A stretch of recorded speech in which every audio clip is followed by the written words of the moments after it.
প্রার্থিতা ফিরে পেতে প্রথম দিনে ৪২ জনের আপিল, অধিকাংশই স্বতন্ত্র। ১০ ডিসেম্বর থেকে শুনানি।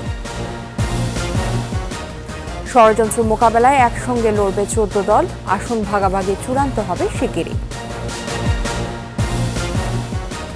গৃহবিবাদে নির্বাচন না করলেও রাজনীতি থেকে বিদায় নিচ্ছেন না রওশন, থাকতে চান সরকারের সঙ্গেই।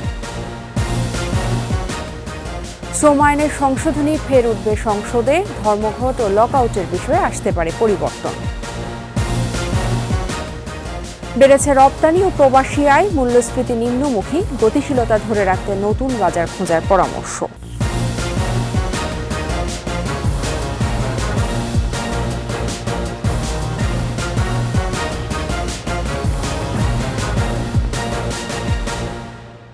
ত্যাগ আর বিসর্জন দিয়ে তৈরি হয় আপনার স্বপ্নের বাড়ি। আমরা বুঝি বলেই তৈরি করি বিশ্বমানের জার্মান প্রযুক্তির ভূমিকম্প সহনশীল থার্মেক্স রড, যা আপনার স্থাপনাকে নিরাপদ রাখে প্রজন্ম থেকে প্রজন্ম।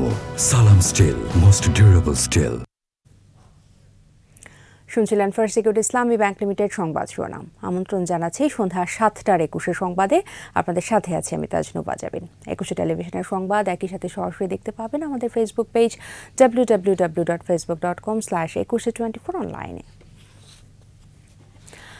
দেশবিরোধী ষড়যন্ত্র মোকাবেলায় ১৪ দল শেখ হাসিনার নেতৃত্বে একসাথে লড়বে আর আসন্ন নির্বাচনে আসন ভাগাভাগি নিয়ে ১৪ দলের সাথে দু-এক দিনের মধ্যে আওয়ামী লীগের সাথে সমঝোতা হবে বলে জানিয়েছেন দলের সাধারণ সম্পাদক ওবায়দুল কাদের।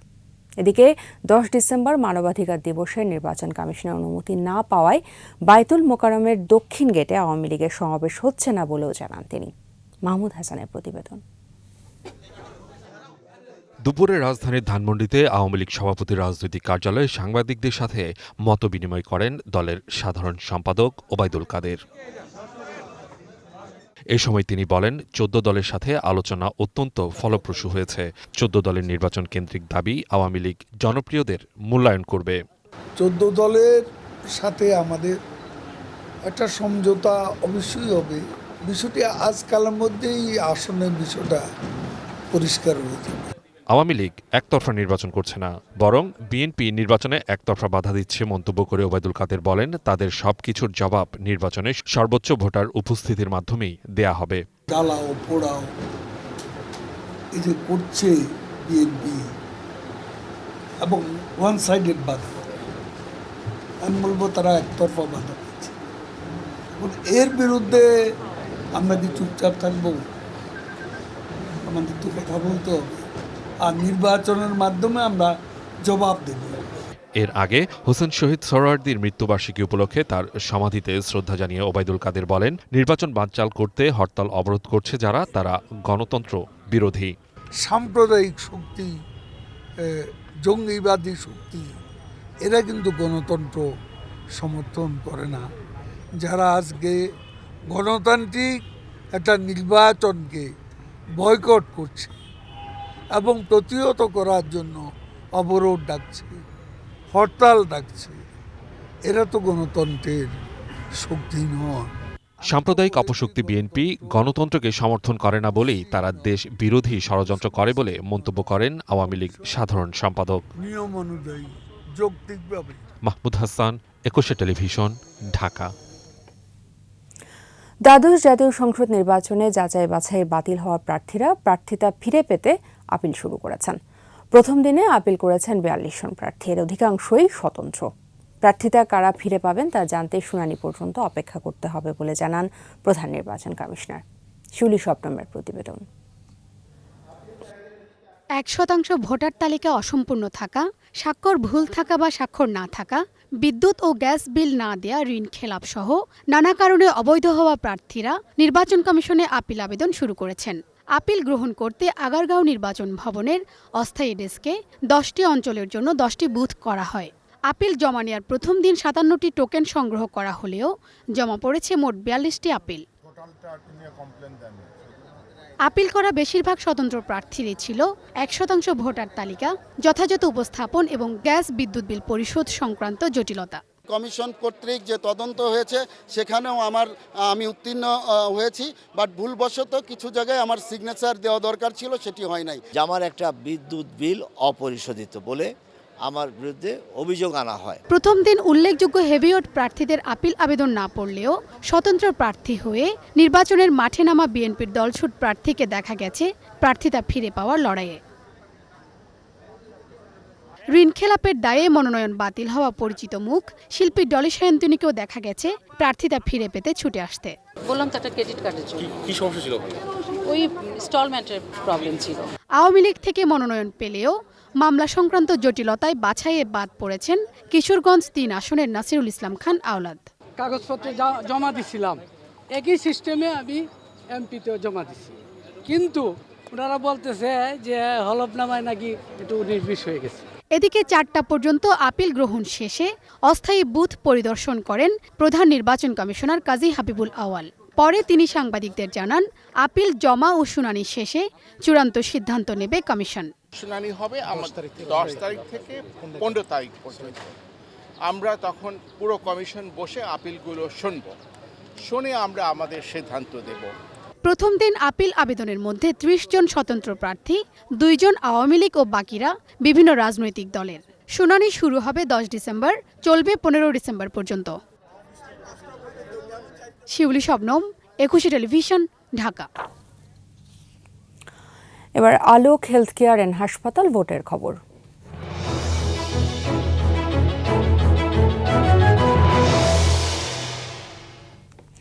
ভোটের হাওয়া বইছে দক্ষিণের জেলা পটুয়াখালীতে।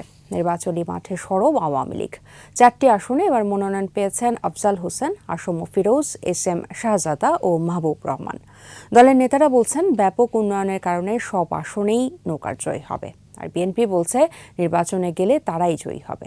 তবে জেলার বিশিষ্টজনেরা মনে করেন এবার নির্বাচনে উন্নয়নই হবে মূল ফ্যাক্টর। প্রতিনিধি মুজাহিদ প্রিন্সের রিপোর্ট, জানাচ্ছেন আকবর হোসেন সুমন।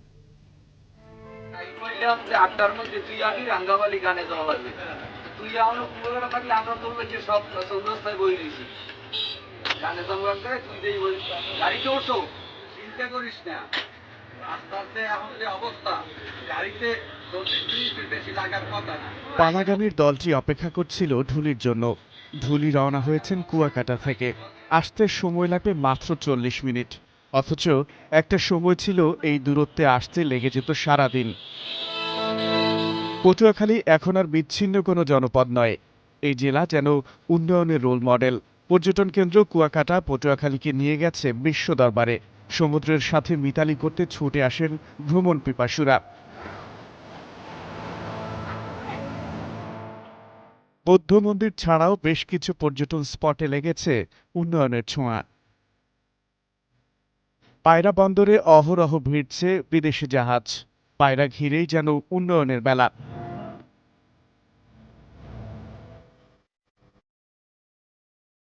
পায়রা সেতুটিও যোগাযোগ ব্যবস্থাকে সহজ করেছে। তাপবিদ্যুৎ কেন্দ্র, EPZ, শেখ হাসিনা সেনানিবাস, শেরিবাংলা নৌঘাঁটি, সাবমেরিন কেবল ল্যান্ডিং স্টেশন, বীজ বর্ধন খামার সহ হাজার হাজার কোটি টাকার উন্নয়ন প্রকল্পে পটুয়াখালীতে রীতিমতো বিপ্লব ঘটেছে। আর্থসামাজিক বাস্তবতায় দক্ষিণের জেলাটি এখন উন্নত এক জনপদ। উন্নয়নে অভিভূত জেলার মানুষ। নির্বাচনের আগে তাই মানুষের মুখে মুখে বদলে যাওয়ার গল্প। এবারের ভোটে উন্নয়নের পক্ষেই থাকতে চান তারা। আমরা যারা দিন মজুরি তো গ্যাঞ্জাম চাই না, কোনো আন্দোলন চাই না, যেহেতু আমাদের দিন খাটতে হয়, দিন খাইতে হয়। সুন্দরভাবে নির্বাচন চাই, আমরা সবাই যেন যে ওই জায়গায় ভোট দিতে পারি। সুষ্ঠু এবং নিরপেক্ষ নির্বাচন হোক এবং জনগণের স্বতঃস্ফূর্ত অংশগ্রহণে নির্বাচনটা হোক। জেলার বিশিষ্ট জনরাও বলছেন মানুষ উন্নয়নের পক্ষে। সরকারের ধারাবাহিকতা থাকলে উন্নয়ন টেকসই হবে বলেই মনে করেন তারা। একটি দেশে যখন উন্নয়ন ত্বরান্বিত হয় তো সে মানুষ তো উন্নয়নই চায়। যদি চলমান সরকারই প্রতিষ্ঠিত থাকে তাহলে তার ব্যাহত হয় না, আরো উন্নয়নের গতি দ্বারা বৃদ্ধি হয়। প্রস্তুতি শেষ করে ভোটের মাঠে আওয়ামী লীগের নেতাকর্মীরা। 4টি আসনেই জয়ের ব্যাপারে আশাবাদী জেলা নেতৃত্ব। এই পটুয়াখালী জেলায় ৭৭টা ইউনিয়ন, এই ৭৭টা ইউনিয়নের মধ্যে 2-1টা ইউনিয়ন বাদে আর সমস্ত ইউনিয়নে আমি নৌকাকে বিজয় করার জন্য চারণের মতো ঘুরে বেরিয়েছি। উন্নয়নকে স্বীকার করে এই বিএনপি নেতারা বলছেন আগের তুলনায় বিএনপি এখন আরো শক্তিশালী। এই মুহূর্তে যদি আমাদের দল যদি সিদ্ধান্ত নেয় যে দ্বাদশ সংসদ নির্বাচনে যাবে, সেক্ষেত্রে আমরা ইনশাল্লাহ 4টি আসনেই আমরা নির্বাচন করতে পারবো, সেই সাংগঠনিক সেই রাজনৈতিক সক্ষমতা আমাদের আছে। আগামী 7 জানুয়ারি জেলার 4টি আসনে 11,93,057 জন ভোটার পছন্দের প্রার্থীকে ভোট দিয়ে সংসদে পাঠাবেন। আকবর হোসেন সুমন, 21 টেলিভিশন। দ্বাদশ সংসদ নির্বাচনের প্রার্থীতা যাচাই বাছাই শেষ। আসনে আসনে চূড়ান্ত হয়েছে কারা অবতীর্ণ হচ্ছেন ভোট যুদ্ধে।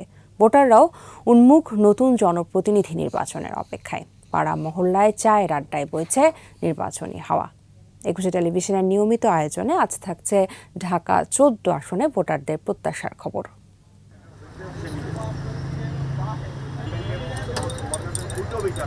যেই দল ভালো কাজ করবে সেই দলকে ভোট দিব।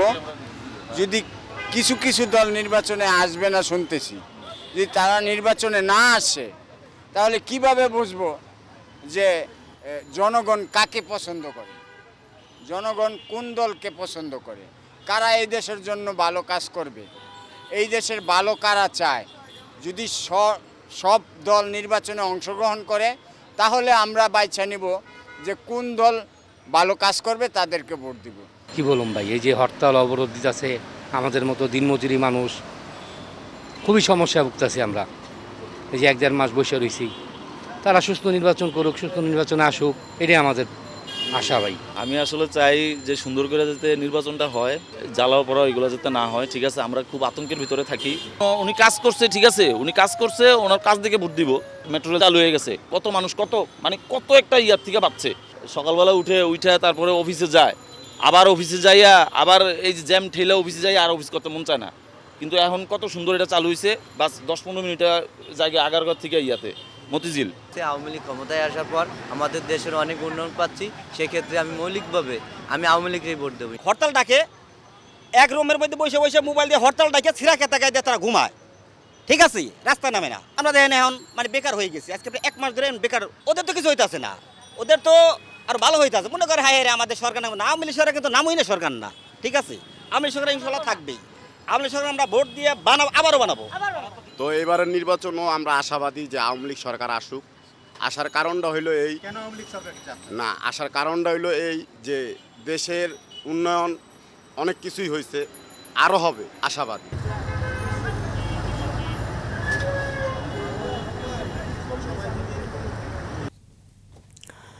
দলীয় অন্তর্দ্বন্দ্বে নির্বাচনে অংশ না নিলেও রাজনীতি থেকে হারিয়ে যাচ্ছেন না রওশন এরশাদ।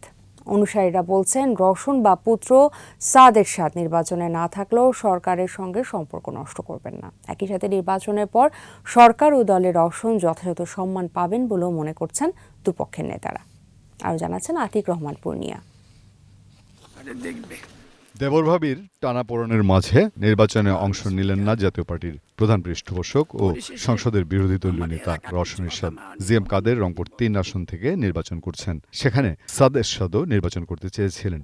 এর বাইরে মশিউর রহমান রাঙা, কাজী মামুন, গোলাম মসির মনোনয়ন নিয়ে জিএম কাদের ও রওশন পক্ষের মধ্যে জটিলতা বাড়ে। সবশেষ অবস্থা যাই হোক, রওশন এরশাদ এখনই রাজনীতি থেকে হারিয়ে যাচ্ছেন না, বরং আরও সম্মানের সঙ্গে ফিরবেন বলে মনে করেন তার অনুসারীরা। ভবিষ্যৎ জানি না, কারণ সরকার কি করবে বা তাদের কি প্ল্যান সেটা তো আমরা বলতে পারি না। তো বেগম রওশন এরশাদ জনগণের জন্য, মানুষের জন্য এবং দেশের জন্য যে ভালো কিছু থাকলে অবশ্যই সেখানে উনি পার্টিসিপেট করবেন, কিন্তু রাজনীতি থেকে উনি উঠে যাবেন না। উনি রাজনীতিতে সক্রিয় আছেন এবং থাকবেন। জাতীয় পার্টির মহাসচিবও রওশনকে যথাযথ সম্মান দেওয়ার কথা জানান। আমার দলের কেন্দ্রীয় কমিটি সিদ্ধান্ত পেয়ে গেছে, তারপর আমার দলের চেয়ারম্যান আমাদের নির্ধারণী ফোরাম প্রেসিডেন্ট সভা ডেকে তখন আমরা অবস্থার প্রেক্ষিতে সিদ্ধান্ত নিব। জিএম কাদেরের ঘনিষ্ঠ মহলে রওশন এরশাদের তীব্র বিরোধিতা আছে। আসলে দেখেন, রওশন এরশাদ উনি আমাদের chief patron of our party, ওনার কোনো এক্সিকিউটিভ পাওয়ার নাই। একা একা যদি সিদ্ধান্ত নিয়ে থাকেন, সেটা ওনার ব্যক্তি একটা সিদ্ধান্ত নিয়েছেন, উনি নিতেই পারেন ব্যক্তি সিদ্ধান্ত, কিন্তু আফটার অল আমাদের দলের মতামত ছাড়া উনি কোনো সিদ্ধান্ত দিতে পারেন না। একক নির্বাচন নাকি মহাজোট, এই দোলাচলে এখনো জাতীয় পার্টির বেশিরভাগ প্রার্থী। আতিক রহমান পূর্ণিয়া, 21 টেলিভিশন, ঢাকা। রাষ্ট্রপতির ফেরত পাঠানো শ্রম আইনের সংশোধনী বিল পাশ হবে দ্বাদশ সংসদের প্রথম অধিবেশনে, জানিয়েছেন অ্যাটর্নি জেনারেল। বিলটিতে সই না করে ফেরত পাঠিয়ে রাষ্ট্রপতি তার শক্ত অবস্থান জানিয়েছেন বলে মনে করছেন শ্রমিকদের পক্ষের আইনজীবী। বিস্তারিত শাকের আরজুর রিপোর্টে। একাদশ সংসদের শেষ অধিবেশনে শ্রম আইন সংশোধনী বিল 2023 পাশ করা হয় গেল 2 নভেম্বর। 8 নভেম্বর সেই বিলের সম্মতির জন্য পাঠানো হয় রাষ্ট্রপতি মোহাম্মদ শাহাবুদ্দিনের কাছে, কিন্তু জাতীয় সংসদে পাশ হওয়া বাংলাদেশ শ্রম সংশোধন বিল 2023-এ সই না করে তা পুনর্বিবেচনার জন্য ফেরত পাঠিয়েছেন রাষ্ট্রপতি। ফলে এই বিল আর এখনই আইন হচ্ছে না। বিলটি যেভাবে পাশ হয়েছে তাতে শুধু শ্রমিকদের বেআইনি ধর্মঘট আর্থিক দণ্ড 5,000 টাকা বেড়ে 20,000 টাকা হয়েছে। অন্যদিকে মালিকের দণ্ড আগের মতোই থেকে গেছে। এতে করে বিভ্রান্তি তৈরি হওয়ার আশঙ্কা আছে উল্লেখ করে বিলটি পুনর্বিবেচনার জন্য পাঠানো হয়েছে। শ্রম অধিদপ্তরের আইনজীবী বলছেন, এক্ষেত্রে রাষ্ট্রপতি শক্ত অবস্থান নিয়েছেন। রাষ্ট্রপতি যেখানে নোট অফ ডিসেন্ট দিয়েছে আমরা কাগজের মাধ্যমে যেতে পারবো, সেটা অত্যন্ত গুরুত্বপূর্ণ। শ্রমিকদের অধিকার সংরক্ষণের ব্যাপারে বাংলাদেশের একজন রাষ্ট্রপতি কতটুকু সজাগ, এটা যে ফেরত পাঠানো তার একটা নজির হয়ে থাকবে। রাষ্ট্রের সর্বোচ্চ আইন কর্মকর্তা জানান, যেহেতু এখন সংসদে তোলার সুযোগ নেই, তাই দ্বাদশ সংসদের প্রথম অধিবেশনে বিষয়টি উত্থাপন হতে পারে। যে কারণে কারণ দেখিয়ে উনি যে ফাইলটা ফেরত পাঠিয়েছেন, বিলটা ফেরত পাঠিয়েছেন, সেটা ওনারা বিবেচনা করে যদি দেখেন না ওনারা এটা যৌক্তিক, সেই ক্ষেত্রে ওনারা এটা পরিবর্তন করবেন এবং পরিবর্তন করে দেবেন। আর যদি ওনারা মনে করেন না ওনাদেরটাই ঠিক, ওনারা সেকেন্ড টাইম পাঠাতে পারেন।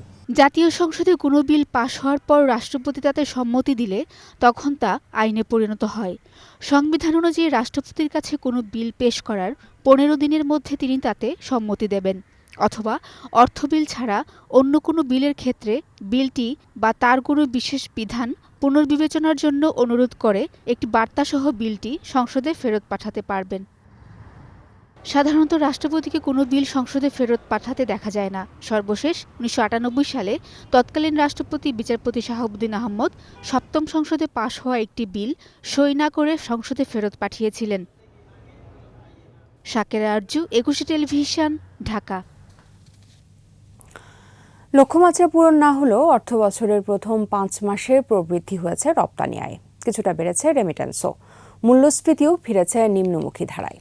অর্থনীতিবিদরা বলছেন, সামষ্টিক অর্থনীতির গতি প্রকৃতি বেশ ইতিবাচক, তবে গতিশীলতা আরও বাড়ানোর সুযোগ রয়েছে। মেহেদী হাসানের রিপোর্ট।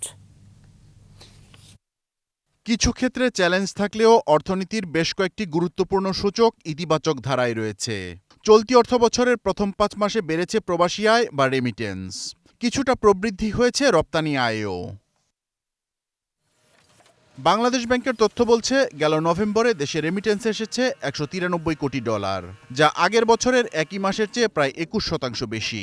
আর চলতি অর্থবছরের প্রথম 5 মাসে প্রবাসীরা পাঠিয়েছেন $881 কোটি 30 লাখ মার্কিন ডলার।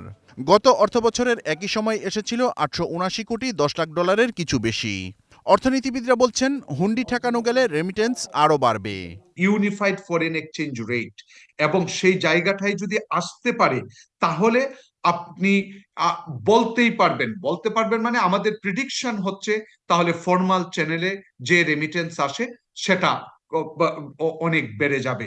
এদিকে সদ্যবিদায়ী নভেম্বরে রপ্তানি হয়েছে $478 কোটি 48 লাখ মার্কিন ডলারের পণ্য, আগের বছরের একই সময়ের চেয়ে যা 6.05% কম।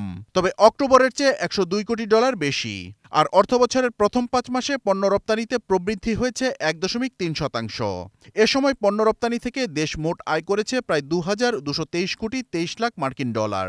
আরএমজি এক্সপোর্টের ক্ষেত্রে যেখানে গত বছর এই অর্থ বছরে $10.3 বিলিয়ন করতাম, এই বছর হয়েছে $11.6 বিলিয়ন। এদিকে ইউরোপীয় ইউনিয়ন, যুক্তরাষ্ট্র সহ পশ্চিমা বাজারের পাশাপাশি নতুন বাজারে পণ্য রপ্তানি বাড়ানোর পরামর্শ দিচ্ছেন অর্থনীতিবিদরা। একই সঙ্গে পণ্য বহুমুখী করার কথাও বলছেন তারা।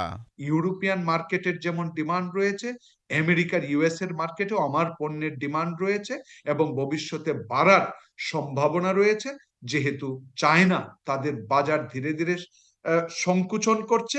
আর এই সংকুচনের জায়গাটা আমরা স্পষ্টভাবে চিত্রে দেখতে পাই, পরিসংখ্যানে দেখতে পাই যে বাংলাদেশ ধীরে ধীরে সেই জায়গাটুকু ক্যাপচার করছে। এদিকে অর্থনীতির আরেক গুরুত্বপূর্ণ সূচক মূল্যস্ফীতি কমতে শুরু করেছে। নভেম্বরে সার্বিক মূল্যস্ফীতি কমে নেমে এসেছে 9.49%, আগের মাসে যা ছিল 9.93%। মেহেদী হাসান, 21 টেলিভিশন, ঢাকা। সংবাদে এই পর্যায়ে নিচ্ছি বিরতি, ফিরে এসে থাকবে। নির্বাচন প্রতিহত করা যাবে না, মাঠে থাকবে সেনাবাহিনী, বলছে কমিশন। বিএনপি জামাতকে নির্মূল না করলে গণতন্ত্র পূর্ণাঙ্গ হবে না, বললেন তথ্যমন্ত্রী।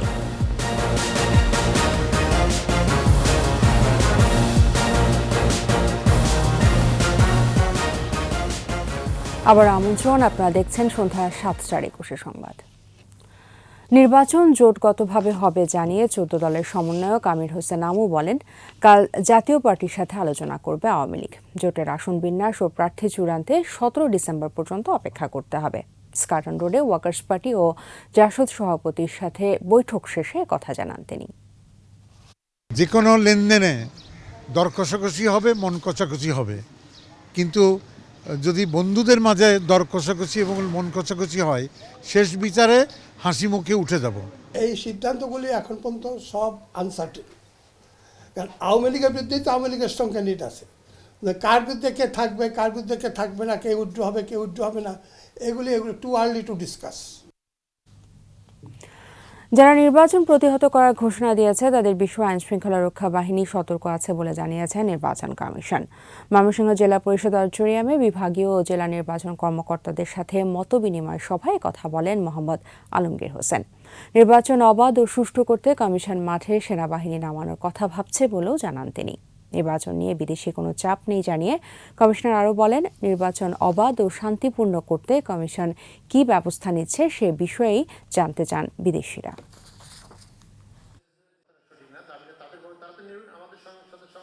আমাদের আইনশৃঙ্খলা রক্ষাকারী বাহিনী এবং গোয়েন্দা সংস্থা আছেন, তারা এই ব্যাপারে যথেষ্ট তৎপর আছেন এবং আরও ভবিষ্যতে আইনশৃঙ্খলা রক্ষার জন্য আপনারা জানেন যে আমাদের র্যাব, বিজিবি, তারপরে এলাকা আমাদের দক্ষিণাঞ্চলগুলোতে কোস্টাল বেল্ট যেগুলো বলি আমরা, সেখানে কোস্টগার্ড থাকবেন এবং আমাদের জাতীয় নির্বাচনে সেনাবাহিনী হয়তো থাকবেন। বিএনপি জামাতকে দুষ্কৃতকারী দল আখ্যা দিয়ে তথ্য ও সম্প্রচার মন্ত্রী ডক্টর হাসান মাহমুদ বলেছেন, এদেরকে নির্মূল করা ছাড়া গণতন্ত্র পূর্ণাঙ্গ হবে না। দুপুরে সচিবালয় তথ্য মন্ত্রণালয়ে অবিভক্ত বাংলার মুখ্যমন্ত্রী হোসেন শহীদ সোহরাওয়ার্দীর 60তম শাহাদাত বার্ষিকী উপলক্ষে একটি বইয়ের মোড়ক উন্মোচন অনুষ্ঠানে তিনি কথা বলেন। তথ্যমন্ত্রী আরও বলেন, 10 ডিসেম্বর মানবাধিকার দিবসকে কেন্দ্র করে বিএনপি কর্মসূচি দিয়েছে, অথচ জিয়াউর রহমান ও বিএনপির আমলেই গুম, খুন, রাজনৈতিক হত্যাকাণ্ড, সেনা সদস্য হত্যার মতো অসংখ্য ঘটনা ঘটেছে। যারা মানবাধিকার লঙ্ঘন করেছে, যারা নির্বিচারে মানুষ হত্যা করছে, এখন আগে হত্যা করেছে 13, 14, 15 সালে, যাদের প্রতিষ্ঠাতা জিয়াউর রহমান রক্তের উপরে দাঁড়িয়ে দলটা প্রতিষ্ঠা করেছে, তারা তো মানবাধিকারের কথা বলতে পারে না। বিএনপি জামাত এখন দুষ্কৃতিকারী, এই দুটি সংগঠন এখন দুষ্কৃতিকারী সংগঠনে রূপান্তরিত হয়েছে। আমরা দুষ্কৃতিকারীদের দমন করার লক্ষ্যে কাজ করছি, আমরা দুষ্কৃতিকারীদের নির্মূল করতে বদ্ধপরিকর। নির্বাচনে আইনশৃঙ্খলা রক্ষায় বিজিবি সর্বোচ্চ সতর্ক অবস্থায় রয়েছে বলে জানিয়েছেন বিজিবি মহাপরিচালক AKM নাজমুল হাসান। সীমান্ত দিয়ে কোনো অবৈধ অস্ত্র যেন ঢুকতে না পারে সেজন্য ব্যবস্থা নেওয়া হয়েছে বলেও জানান তিনি। চট্টগ্রামের সাতকানিয়ার বাইতুল ইজ্জাতে বর্ডার গার্ড বাংলাদেশের 100তম রিক্রুট ব্যাচের প্রশিক্ষণ সমাপনী কুচকাওয়াজে তিনি কথা বলেন। চট্টগ্রামের সাতকানিয়া থেকে ক্যামেরাম্যান নজরুল ইসলাম টিটুর সহযোগিতায় বিস্তারিত আহমদ বাবুর প্রতিবেদনে। 1973 সালে পিলখানায় প্রথম সমাপনী কুচকাওয়াজ অনুষ্ঠিত হয় তখনকার বিডিআর, বর্তমানের বিজিবি। 1974 সালে কুচকাওয়াজে অংশ নেন বঙ্গবন্ধু শেখ মুজিবুর রহমান। আজ অনুষ্ঠিত হয় 100তম সমাপনী কুচকাওয়াজ। শপথ নেন 38 জন নারীসহ 582 জন নবীন সৈনিক। সৈনিকেরা অঙ্গীকার করেন দেশকে শত্রুর হাত থেকে রক্ষা করার।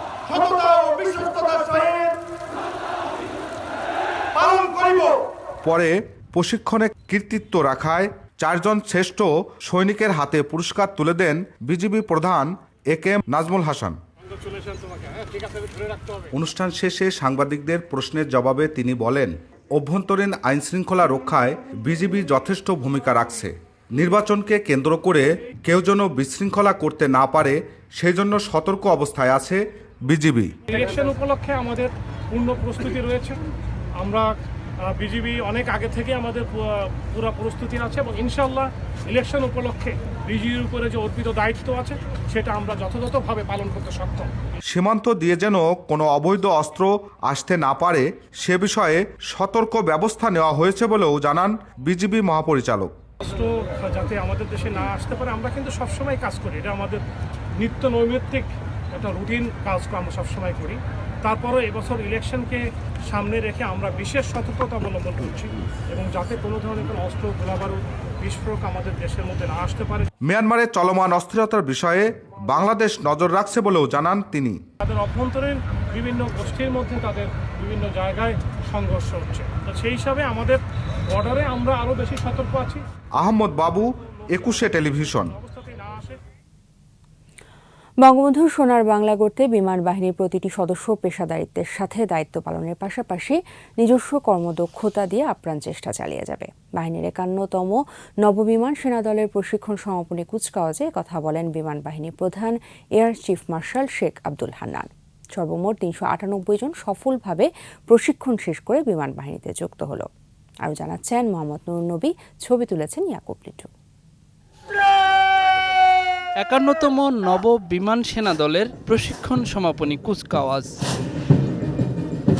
প্রশিক্ষণ সমাপ্ত করা 398 জন বিমান সেনার প্যারেড পরিদর্শন ও অভিবাদন গ্রহণ করেন বিমান বাহিনী প্রধান air chief marshal Sheikh Abdul Hannan. পতাকা হস্তান্তর করেন আরটিএক্স দলের সাথে। শ্রেষ্ঠত্বের বিবেচনায় সামরিক প্রশিক্ষণে বিমান সেনা ফয়সাল মোল্লা, সাধারণ শিক্ষায় মিশু চন্দ্র রায় এবং সার্বিক শ্রেষ্ঠ রিক্রুট হিসেবে রায়হান শরীফের হাতে রিক্রুট ট্রফি তুলে দেন বিমান বাহিনী প্রধান। বক্তব্যে বিমান বাহিনী প্রধান বলেন, প্রশিক্ষণ ও পেশাগত উৎকর্ষ একটি চলমান প্রক্রিয়া। বিমান বাহিনীর সদস্যরা 2টি হেলিকপ্টার তৈরির কৃতিত্ব দেখানোয় প্রশংসাও ছিল তার বক্তব্যে।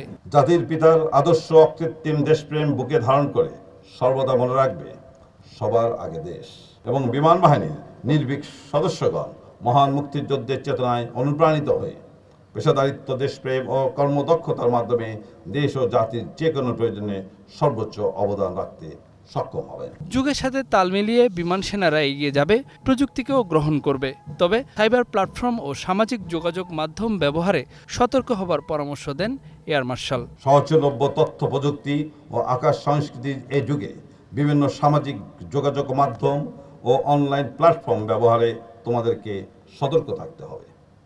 নৈতিকতা বিবর্জিত সকল কর্মকাণ্ড এবং মাদক দ্রব্যের ব্যবহার থেকে মুক্ত থাকতে হবে। সম্প্রতি বিমান বাহিনীর সদস্যগণ প্রথমবারের মতো দেশেই তৈরি করেছেন প্রশিক্ষণ বিমান বঙ্গবন্ধু বেসিক ট্রেনার 1 এবং বঙ্গবন্ধু বেসিক ট্রেনার 2।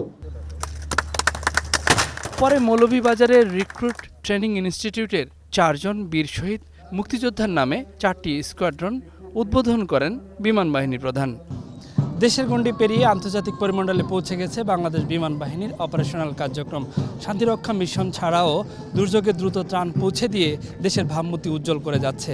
আজ 398 জন বিমান সেনা এই বাহিনীতে যুক্ত হয়ে বাহিনীটিকে আরও সমৃদ্ধ করলো। সামনের দিনগুলোতে তাদের মেধা ও যোগ্যতা দিয়ে দেশ সেবায় অবদান রাখবে বলে আশা করা হলো এই সমাপনী কুচকাওয়াজে। মোহাম্মদ নুরুন নবী, 21 টেলিভিশন, শমশেরনগর, মৌলভীবাজার। এবার বিজয়ের মাসের খবর।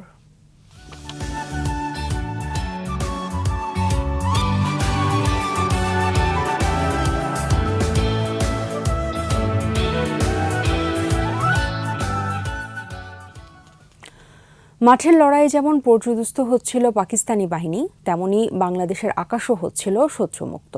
বিভিন্ন ঘাঁটি আর সেনা ক্যাম্পগুলোর সাথেও যোগাযোগবিহীন হয়ে হানাদার বাহিনী রীতিমতো অবরুদ্ধ হয়ে পড়ে বাংলায়। গেরিলা যোদ্ধারাও সম্মিলিতভাবে মুক্তিবাহিনীর সাথে এগিয়ে আসছিল ঢাকার পথে। আরও জানাচ্ছেন আদিত্য মামুন।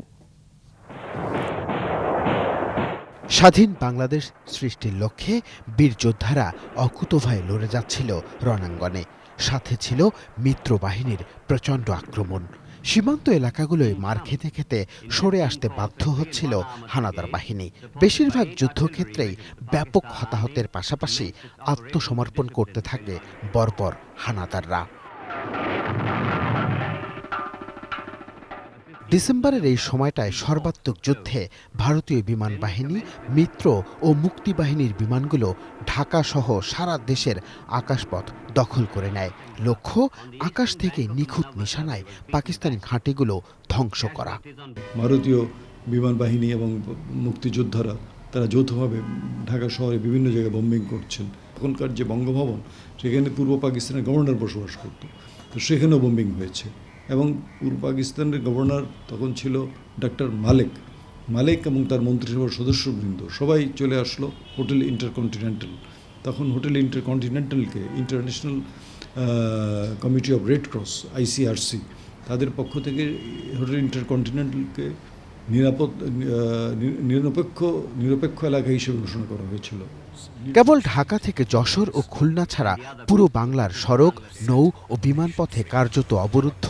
পাকিস্তানি বাহিনীর যুদ্ধ জয়ের আশা তো নেই, বরং পালাবারও পথ ছিল না। সম্ভব না। আসলে তারা 1 ডিসেম্বরের পর থেকেই বুঝতে পারছিল যে এই দেশে থাকা সম্ভব নয়। পাকিস্তান বাহিনী তখন তাদের জীবনের ভয়ে কেউ আর ঢাকার রাজপথে ছিল না, সব গিয়ে সেনা সদরে ক্যান্টনমেন্টে আশ্রয় নিয়েছিল। এর মধ্যেও ঝিনাইদহ ও লাকসামে বড় দুটি সম্মুখ যুদ্ধ হয়। দুটিতেই মহা বিপর্যয় ঘটে বর্বর হানাদার বাহিনীর।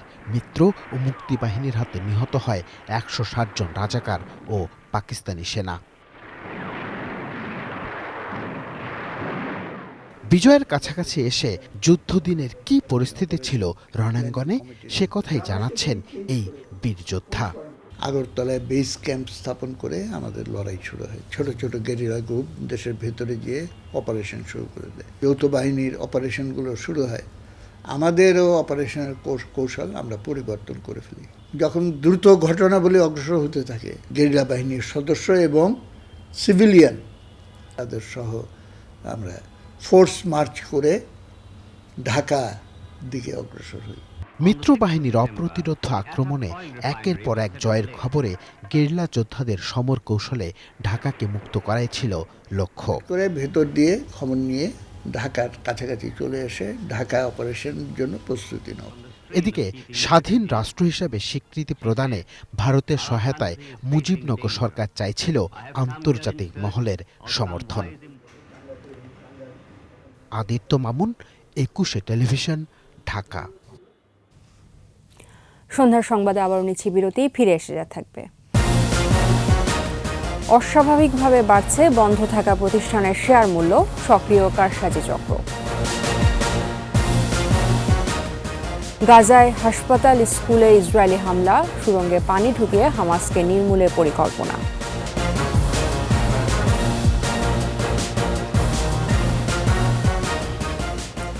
আপনারা দেখছেন সন্ধ্যা 7টার 21 সংবাদ। শক্ত মূল্যভিত্তির অনেক শেয়ারের ক্রেতা নেই, আটকে আছে বেঁধে দেওয়া সর্বনিম্ন দাম বা ফ্লোর প্রাইসে। তবে বন্ধ বা উৎপাদনে না থাকা কিছু প্রতিষ্ঠানের শেয়ার দাম বাড়ছে অস্বাভাবিকভাবে। লেনদেনেও এগিয়ে অতি দুর্বল এসব প্রতিষ্ঠানের শেয়ার।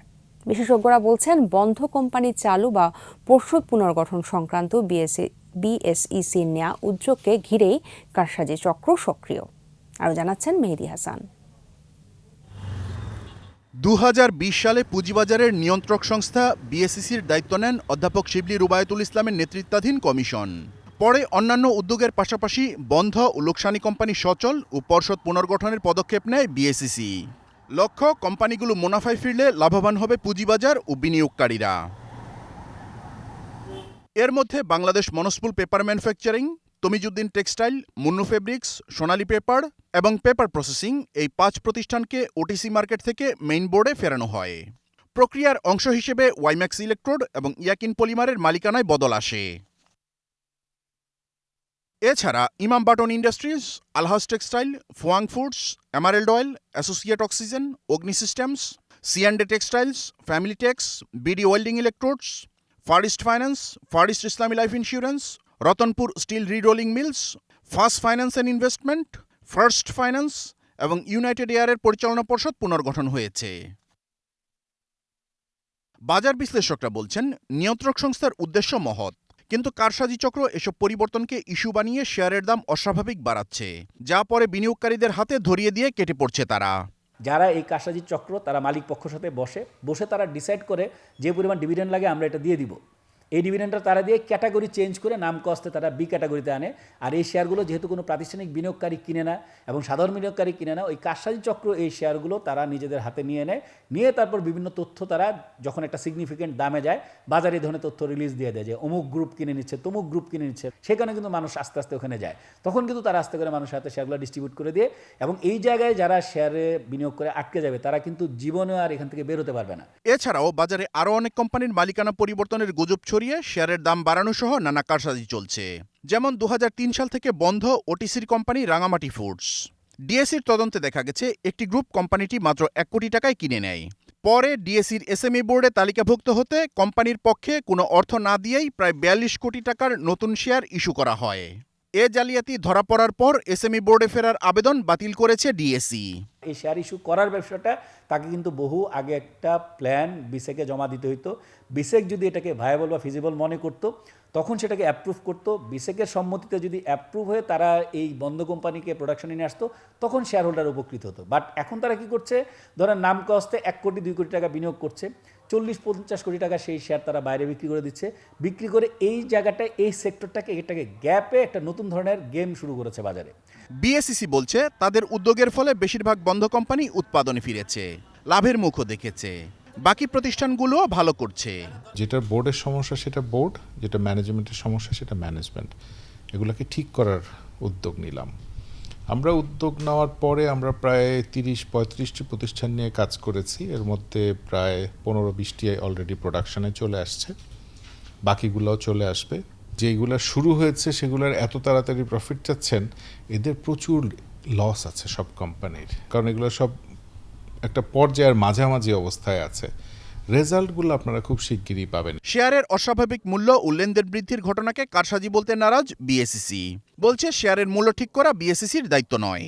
তারা এগুলাকে চালু করাতে এখন হাজার হাজার লোকের আবার কর্মসংস্থান হচ্ছে। মেহেদি হাসান, 21 টেলিভিশন, ঢাকা। এর সাথে শেষ করব সন্ধ্যা 7টার 21 সংবাদ। যাবার আগে ফার্স্ট সিকিউরিটি ইসলামী ব্যাংক লিমিটেড সংবাদ শিরোনামগুলো জানাবো আরও একবার। প্রার্থীদের ফিরে পেতে প্রথম দিনে 42 জনের আপিল, অধিকাংশই স্বতন্ত্র। 10 ডিসেম্বর থেকে শুনানি। ষড়যন্ত্র মোকাবেলায় একসঙ্গে লড়বে 14 দল, আসন ভাগাভাগি চূড়ান্ত হবে শিগগিরই।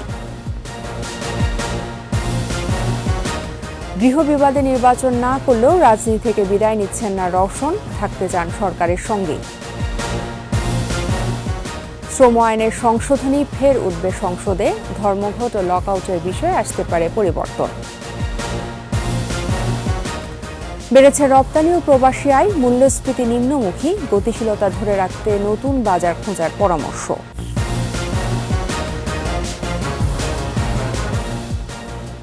একুশে টেলিভিশনের সর্বশেষ খবর জানতে ডায়াল করুন 2021 নাম্বার, ভিজিট করুন 21-tv.com এই ওয়েবসাইটে। ফেসবুকে লগ ইন করতে পারেন facebook.com/2124 অনলাইন। আমাদের পরবর্তী সংবাদ রাত 9টায় দেখার আমন্ত্রণ রইল। স্বাস্থ্যবিধি মেনে চলুন, সুস্থ থাকুন সবাই।